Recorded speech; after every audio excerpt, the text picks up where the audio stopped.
The 9800 X3D, well, this has been the king of gaming CPUs this year, but now a new entry has entered the arena with the 9850 X3D from AMD, and you can now get it at your local microcenter. Today's video, well, I do want to talk about some of the performance uplift that you're going to get with the 9850 X3D, but we also did a special PC build in honor of the new CPU. You see, I was inspired by probably one of my favorite games of all time. So I decided to fully modify this PC so it looks exactly like the penthouse of the Lucky 38 from Fallout New Vegas.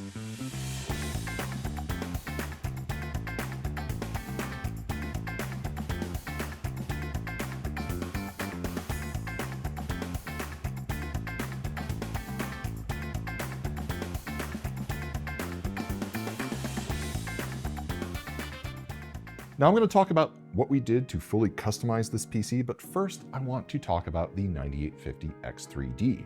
Now we will have some bundles available and we will have some new power spec models available with the 9850 X3D, so stay tuned for more information on that.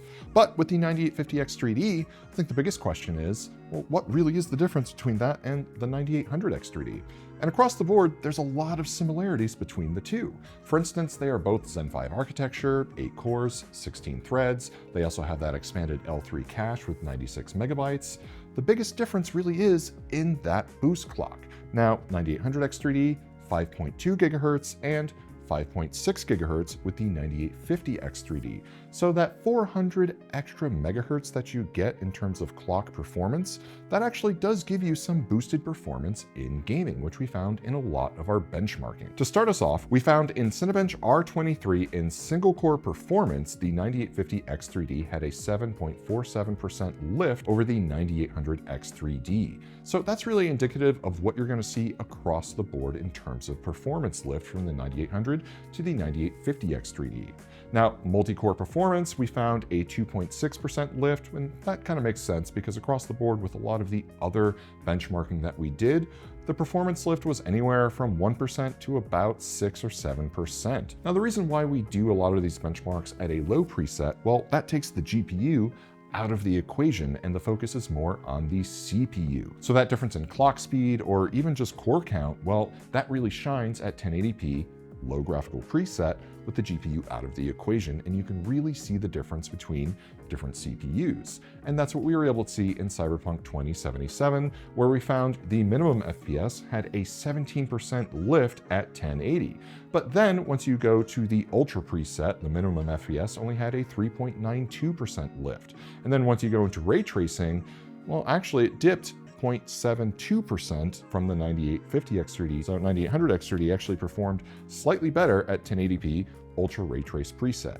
Now, what does that mean? Well, honestly, that's within the margin of error, so that's kind of fine. But across the board, you can really see the difference in performance at the low preset, but then once you get into the Ultra and Ray Trace presets, well, that's where the GPU really does all of the heavy lifting. And that's the same for Black Myth Wukong. You can see that there's a 6.48% lift at the minimum FPS, but once you switch that to the cinematic settings, it's actually flat across the board. It is a very GPU intensive game, so that 9070 XT I have here, well, again, did all the heavy lifting. Formula 23 is another one that kind of paints a similar picture. For instance, at 1080p, at the ultra low preset settings, the minimum FPS was flat. But again, you're looking at 495 frames as a minimum FPS, so it's already cranking out a pretty high frame rate. Now, when it comes to your average and your max FPS, there was a little bit of a differential in the low preset, but then the high preset, well, it was actually kind of flat across the board. Now, what does this mean for you as a gamer? Well, when it comes to buying a new CPU, there's a lot of things to take into account, but an X3D CPU can actually go the extra mile in terms of performance, especially when you pair it with the right GPU. What a lot of GPUs do is they utilize their upscalers. So for instance, with AMD, they have their FSR3 or FSR4. If you have an NVIDIA GPU, well, then there's DLSS. Now what that does, it takes your game, shrinks it down to a lower resolution, and then it'll use AI to upscale it to 1440 or even 4K. And that's where you're going to see the benefit of an X3D CPU, because again, as we've shown, you do get better performance out of that X3D CPU at 1080. So if you're running the game at 1080 and then using AI to upscale, you're actually going to get much better frame rate and much better performance. And if you start using frame generation, well, frame generation likes extra frames as a base frame rate. So when you have a better base frame rate, then you have a better frame generated frame rate. Kind of works out that way. So in terms of performance, 9850 X3D, well, there's definitely some good lift there. But at Microcenter, when you come in and you buy a new PC, well, there's the style. And here, I really wanted to go all in on style points for our 9850 X3D PC build. And a lot of what I've done here to modify this can actually be done with stuff that you can get at your local Microcenter. For instance, the case itself, well, this is a Thermaltake Tower 300. And I was actually kind of inspired by its octagonal shape here because this sort of looks like the penthouse from the Lucky 38. Now, I know this is a little bit more oblong than the actual penthouse itself, but I think it still kind of works. Now, with our Lian Galahad 2 LCD, well, that's perfect for Mr. House to be right on the screen. So now I can make this look exactly like his penthouse. And there's a couple of cool details inside. For instance, I was able to 3D print this Securitron, and I was able to 3D print some of the logos that you see over here. I also was able to 3D print some assets so I can put them right on the case and it'll look just like the Lucky 38. For instance, this is 3D printed, just painted it up, and I was able to insert a magnet so it sits right on. Also got this fun little topper here, so I think it looks really good. Now, Lucky 38, if you're familiar with Fallout New Vegas, it's a casino in the middle of the desert 200 years after, well, the end of the world. So we wanted to make this look as post-apocalyptic as possible. So that's why it's got this really scruffed up texture here. Lucky 38 in the original game, well, it actually looks kind of like a concrete tower. So we used a special texture spray that we sprayed on the chassis itself. And that gives it this sort of sandstone desert texture. And you can feel it, and it actually has a really nice texture, but it doesn't come off, so it doesn't get into the PC. And that was really easy to do. And then we were able to touch this up with an airbrush and using some sponges and some other techniques, as well as getting some rust on there to make it really look worn. I think it came out really fantastic.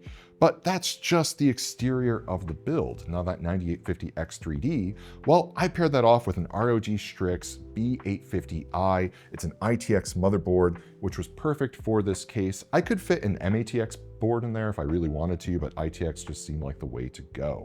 I have 32 gigabytes of memory in there, and I also have a 1 terabyte SSD. And again, I'm using that Lian Galahad AIO cooler because that screen was really the perfect size and the perfect shape for Mr. House. Now the GPU, we're using a PowerColor RX 9070 XT. This is the Hellhound edition, and actually this is a really nice looking and good performing GPU. But I went the extra mile.